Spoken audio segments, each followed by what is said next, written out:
à une fille de... Ah, le prophète mariait une fille de 9 ans. Ça, c'est un sujet très intéressant, vraiment très intéressant. Et je dois dire qu'il a sans doute été la plus grande motivation pour moi, parce que moi, je me suis traité de pédophile, hein, dans un milieu où il y a eu du trou, il y a eu plein de choses, et puis en plus, je deviens musulman. Évidemment, on dit, oui, toi, maintenant, tous les hommes, tous les musulmans, potentiellement, sont des pédophiles. Donc, moi, ça m'a touché. Ça m'a vraiment touché. Et donc, j'ai cherché. Et puis, alors, oui, tous les détracteurs de l'islam, ils montrent toujours ce hadith Bukhari, en plus, hein, un des hadiths dans la collection qui a été rassemblée par Bukhari, et qui, en effet, alors la traduction, c'est vrai, Abu Bakr demande à sa fille, tiens, c'est quand exactement tu t'es marié? Elle dit, ben voilà, le mariage qui correspond à nos fiançailles chez nous. Donc la promesse au mariage s'était faite à 6 ans, et le mariage, la consommation du mariage, lorsqu'elle a été habitée avec le prophète, s'est faite à 9 ans. Alors, évidemment, on voit ce texte, on dit, et ces hadiths sont authentiques. Ils ont été racontés par. Il y a des biographies de chacun des narrateurs. Ils ont tous l'air d'être très crédibles. Donc c'est vrai que c'est embêtant. C'est embêtant. Et puis j'ai eu vraiment la grande joie de rencontrer un docteur en islamologie qui donne cours à Halifax, au Canada, un Égyptien d'ailleurs à l'époque, enfin d'origine. Et puis il m'a dit, mais non, elle n'a pas 9 ans. Je dis, non, mais c'est hadith. Oui, non. Non, il dit, les chiffres, il dit, t'es né en quelle année? En 59. Donc, il dit, t'as quel âge? Ben, je disais mon âge. Non, t'as dit 59. T'as pas dit 1959. T'as dit 59. C'est 2011 aujourd'hui, t'as 1951 ans, c'est tout. Parce que 2011, moi 59, c'est... Non, attends, je suis né en 1950. Ah oui, mais tu ne l'as pas dit. Oui, je ne l'ai pas dit, non, enfin, tout le monde le sait. Voilà, il dit, tout le monde le sait. Il dit, moi, quand je présente mon livre, je dis, c'est mon 27e. Mais tout le monde sait que c'est après le 400e. Ça veut dire que j'ai écrit 427 livres et je dis, c'est le 27e. Mais en arabe, je peux le faire comme ça. Mais quand il dit, je le fais en anglais ou en français, je dois dire, c'est le 427e parce qu'il n'y a pas cette habitude. Or, l'arabe, il n'y a pas cette habitude. Et c'est vrai, j'ai réfléchi à ça, je dis tiens, c'est intéressant, et j'étais à Fès, et on regardait un mouton, bientinu khemsin, 250 dirhams. Oh, je dis, c'est pas cher ça. Ça fait 25 € pour un mouton. Et je dis, c'est pas cher. Oui, je dis, oui, moi je le prends. Et puis il me dit, oui, et je donne 250. Non, c'est après les 1000 dirhams. Hein. Tout le monde sait que c'est au moins 1000 dirhams pour le mouton. Donc c'est 1250. Ah. Donc les Arabes, ils parlent après quelque chose. Mais il n'y a pas que les Arabes, vous savez, ces habitudes, c'est pas seulement les chiffres. Vous savez, par exemple, je vais répondre en même temps sur les 70 vierges, là, 70 vierges. En néerlandais, c'est 1000, hein, parce que 70 en arabe, ça veut dire beaucoup. 36 en français, hein, parce qu'il y a les 36 chandelles. En français, on dit 36 chandelles. Bon, j'ai vu 36, j'avais le choix entre 36 voitures. Ça veut dire beaucoup. En néerlandais, on dit 1000. C'est fantastique, ça veut dire que il y a une philosophie autour des chiffres qu'il faut connaître dans les langues, autrement, on est à côté de la plaque. Donc ce hadith, en réalité, 6 ans et 9 ans, c'est après quelque chose, mais c'est pas nécessairement après la naissance. C'est ça ce que j'ai appris, j'ai vérifié ça avec des professeurs arabes, et tous ils m'ont dit la même chose, oui, c'est pas sûr, 6 et 9, c'est après quelque chose dans le contexte. Et donc j'ai fait la recherche, et puis j'ai été regarder autour de l'histoire, parce que en plus il n'y a personne qui a fait la remarque du temps du prophète, sallam. Il n'y a même pas un ennemi qui a dit regardez le vilain. Personne. Alors qu'aujourd'hui, vous savez, il y a quelques années, je crois en 2008 ou en 2007, il y a un Marocain, hein, peut-être que certains savent ça, des Marocains, il y a un imam qui a fait une fatwa qui a dit oui, on peut se marier qu'une fille de 9 ans. Mais ça a été le tollé au Maroc. Les avocats qui ont fait des procès, 3 jours après, plein d'oulémas ont dit non, nous on fait une nouvelle fatwa, 18 ans. C'est quoi ça, 9 ans, vous êtes malade ou quoi? Donc, les Arabes, non, ils n'acceptent pas qu'on se marie avec une fille de 9 ans. D'ailleurs, dans les écrits musulmans, une femme doit être au moins adulte physiquement. Même si le mariage se fait à 3 ans, à 6 ans, parce que ce sont des promesses de mariage. Hein. C'est les femmes qui s'arrangent entre elles pendant la lessive, comme ça faisait d'ailleurs ici en Europe aussi, hein, qui se disent tiens, t'as vu ta fille, elle intéresse mon fils, ça serait pas une bonne idée de les marier. Ben, chez les Arabes aussi ça se fait, hein, c'est tout. Hein. Et alors on dit bon voilà, allez, hop, ils sont mariés. Ça veut dire qu'à partir de ce moment-là, on peut les laisser ensemble. C'est correct. Tout ce qu'ils feront alors, c'est voilà, c'est bon. Mais la consommation du mariage ne peut pas se faire avant qu'ils soient adultes. C'est-à-dire que ben, la femme, elle doit être physiquement adulte. Alors c'est vrai, il y a des mariages à 13, 14, 15 ans. Oui, enfin, il n'y a pas que dans les pays arabes, hein, même pas comme dans les pays musulmans, il y a plein de pays. Déjà en Europe, il y avait des mariages avec des petites filles de 6 ans. Il y a des rois qui sont allés se faire marier devant le pape, ici en Europe. Mais plusieurs, hein, avec des petites filles de 5-6 ans. Et eux, ils les prenaient chez eux à la maison. Hein.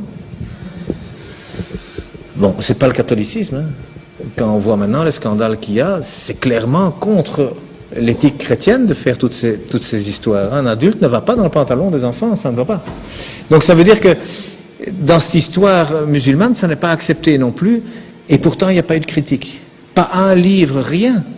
Pas un ami qui a dit au prophète, sallam, attention, qu'est-ce que tu fais? Attends, tu te rends compte, tu es l'exemple pour toute l'humanité jusqu'à l'éternité. Ne fais pas ça. Non, rien. Personne n'a rien dit. Donc, ça veut dire que c'est peu crédible. C'est très peu crédible. Et puis alors, finalement, je suis allé voir dans les livres d'histoire autour. Et puis alors, on voit qu'il y a une sœur Asma. Il y a des parents, le père Abou Bakr, qui est le premier converti. Le premier compagnon du prophète, sallam. Et alors, il y a les dates. Il y a les dates, eh bien, entre le début de la révélation, donc le premier message, et le mariage, il y a 13 ans. Parce que le mariage, la consommation du mariage, en tout cas, elle s'est faite 1 an après la migration. Donc 1 an après le mouvement vers Médine. Et donc, lorsque la mosquée était finie, après le mois de Ramadan, il y a le mois de Shawwal, et au mois de Shawwal, ils sont habités ensemble. Voilà. Donc, 13 ans après que son père soit converti, elle s'est mariée. Et la grande sœur, elle avait 10 ans de plus. Dans tous les livres, elle avait 10 ans de plus. Alors, si elle avait 10 ans de plus, ça veut dire que c'est bien si on connaît son âge. Alors, quand on fait la recherche pour savoir quand elle est née, Asma, parce qu'en plus, elle, c'était, je crois, la 12e ou la 17e convertie, eh bien, elle était la secrétaire du prophète, sallam. Donc, la grande sœur d'Aïcha, qui s'appelle Asma, elle était la secrétaire du prophète. Donc, elle a écrit beaucoup, et on a beaucoup écrit sur elle, donc c'est très difficile de faire de la censure autour de quelqu'un qui a beaucoup écrit. Et elle, on sait qu'elle est morte en 73, donc en 73, après la migration. Pourquoi? Ben parce que c'était la fin du règne plus ou moins islamique et que c'est son fils, Abdallah ibn Zubir, qui a été tué, qui était le dernier dirigeant à la Mecque lorsqu'il a été tué. Et elle était aveugle à ce moment-là, et elle avait, disent tous les livres, 100 ans bien avancés. Alors si elle avait 100 ans bien avancés en 73, compte tenu qu'il n'y a pas d'an zéro, elle est née en moins 28. C'est pas compliqué, hein. C'est pas compliqué, elle est née en moins 28. Alors si elle est née en moins 28, ça veut dire qu'à l'Hégire, elle avait 28 ans. Et donc 1 an après, elle avait 29 ans. Donc la grande sœur qui avait 10 ans de plus avait 29 ans quand sa petite sœur s'est mariée. Mais 29 moins 10, je ne sais pas s'il y a des mathématiciens ici, je ne sais pas si on a besoin d'une calculette, mais ça fait 19 quoi. Hein. Et en arabe, eh bien on peut dire ça. Tis'ata sanawat ba'da ashara sanawat. Ça veut dire 9 ans après la dizaine. On peut dire ça. Mais quand le contexte on le connaît, il n'y a pas besoin de dire après la dizaine. Donc ce hadith, c'est un texte, mais encore une fois, on n'a pas le contexte. Parce que les hadiths, c'est le défaut qu'ils ont, c'est qu'ils ne reprennent pas non plus toujours le contexte. Alors même si les mots sont exacts, donc cet âge pouvait très bien être 19 ans ou 29 ans, dépendant, ou même 9 ans après un autre événement, si il y avait eu question de cet événement. Ça veut dire que les preuves pour dire que cette fille avait 9 ans, mais moi je dis elles sont trop légères. Il n'y a pas d'accusation possible, il n'y a pas les preuves suffisantes. C'est pas le hadith, parce que moi j'ai été voir d'autres hadiths, hein, parce qu'il y a des gens qui disent oui, mais elle jouait avec les poupées quand on l'a fiancée. Hein. Il n'y a pas d'accusation possible, il n'y a pas les preuves suffisantes. C'est pas le hadith, parce que moi j'ai été voir d'autres hadiths, hein, Parce qu'il y a des gens qui disent, oui, mais elle jouait avec les poupées quand on l'a fiancée. Hein. Il y a un hadith, hein, elle jouait avec les poupées. Je dis, je peux voir le hadith? Ah oui, alors on lit le hadith. Alors c'est un hadith qu'on retrouve dans 5 recueils, au moins 5 recueils de hadith, Bukhari, Muslim, Abu Dawud, Imam Ahmed, bon, j'ai oublié le 5e. Et c'est une histoire qui est chaque fois la même chose, et c'est en effet la mère qui a présenté Aïcha au prophète, sallam, et elle jouait avec ses poupées. Mais les poupées, elles les faisaient elles-mêmes. Hein? 6 ans. Elle faisait ses poupées elle-même. Précoce, hein? Et il y avait une poupée qui était un cheval avec des ailes. Ouh, 6 ans.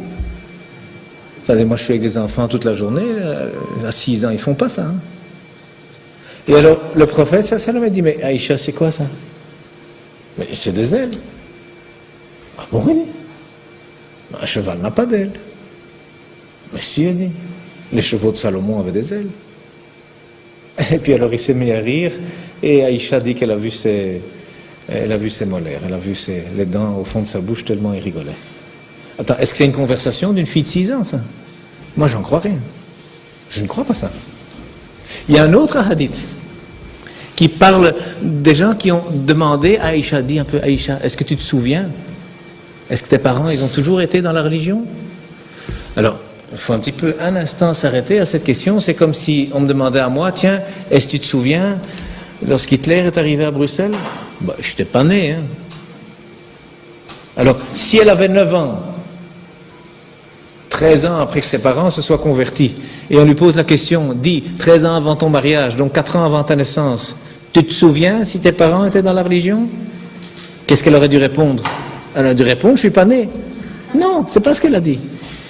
Elle a dit, aussi loin que je me souvienne, mes parents ont toujours été dans la religion. Alors les souvenirs sur la religion, c'est quoi? C'est 5-6 ans. Et donc, 5-6 ans plus 13 ans, ça fait 19 ans. On arrive toujours au même chiffre. Donc non, il n'y a pas les preuves suffisantes. Vous savez, dans mon livre, d'ailleurs, je dis, avant d'essayer de prouver quelque chose, pourquoi? Elle s'est mariée jeune, et je dis ça d'ailleurs aux Arabes aussi, parce qu'il y a beaucoup d'Arabes qui disent, ah oui, mais vous savez, c'était normal de se marier à cette époque-là. Je dis, attendez. Donc avant d'essayer d'expliquer des choses, il faut voir si c'est vrai, d'abord. Parce qu'autrement, on se couvre de ridicule. Et on rejoint le verset qui a été lu. Avant de raconter des histoires, il faut les vérifier. Et quand on va vérifier, vous savez, Abu Bakr, c'est le premier compagnon du prophète, sallam. Alors, si elle avait 9 ans, ça veut dire qu'elle est née 4 ans après que lui se soit converti à l'islam. Aucun livre n'en parle. Je parle ici sous la surveillance de gens qui sont beaucoup plus connaisseurs de l'islam que moi. Si quelqu'un connaît un livre, un hadith, une histoire qui dit qu'Abu Bakr a eu une fille après s'être converti, qu'ils me le disent. Hein. Mais il n'y a pas. Ça veut dire que quoi? Elle est née après et on n'en a rien dit. Mais je ne crois pas ça. Donc elle est née avant. Elle est née au moins 13 ans avant qu'elle se marie. Mais vous savez que Aïcha, lorsque il a été question de la fiancée, enfin de la marier au prophète, sallam, Abu Bakr a dit non, je ne peux pas, je l'ai déjà promise à un autre. Elle était déjà fiancée à un homme qui combattait l'islam. Alors quoi, Abu Bakr, lui, il s'est converti à l'islam, et puis 4 ans après, il a eu une fille, et puis encore après, il a fiancé sa fille à un combattant de l'islam. Je veux dire, il n'y a rien de logique dans tout ça. C'est impossible. Ça veut dire qu'elle est née longtemps avant la révélation. D'ailleurs, il y a même Tabari qui dit, oui, elle est née 5 ans avant la révélation. Et donc 5 ans, plus 13 ans, ça fait 18 ans, donc 18, 19, dépendamment des anniversaires. Ça veut dire que, oui, il y a un hadith, qui dit qu'elle avait 9 ans. Mais où on peut expliquer éventuellement que c'est peut-être 9 ans après quelque chose d'autre. Pas nécessairement après la naissance. Et donc, moi je dis simplement, il n'y a pas de preuve suffisante pour accuser le prophète sallam de pédophilie. C'est tout ce que je dis. Moi je ne vais rien prouver, mais il n'y a pas la preuve qu'elle avait 9 ans. Oui. Alors, un autre sujet, enfin, oui.